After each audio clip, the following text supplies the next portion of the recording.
You know, one of the things that made Bells a pilgrimage, if you were growing up in Australian surfing in the early 70s, was MP's dominance of the event, you know. He was supremely dominant for 3 years in a row.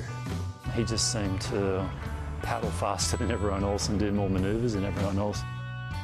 Michael was unstoppable in the era where it was, they counted every wave you caught and it was points for manoeuvres.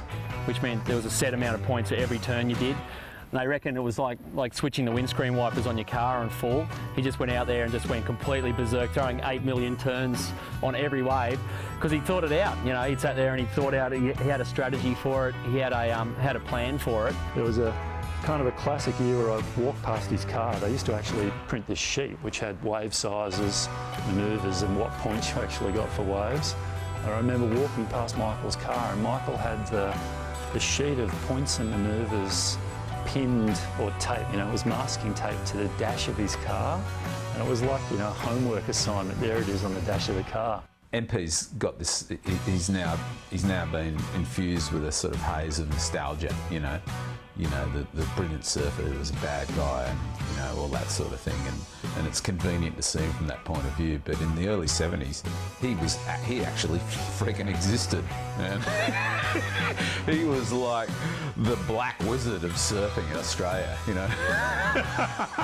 It didn't matter, you know, who it competed against. It didn't matter what the system was.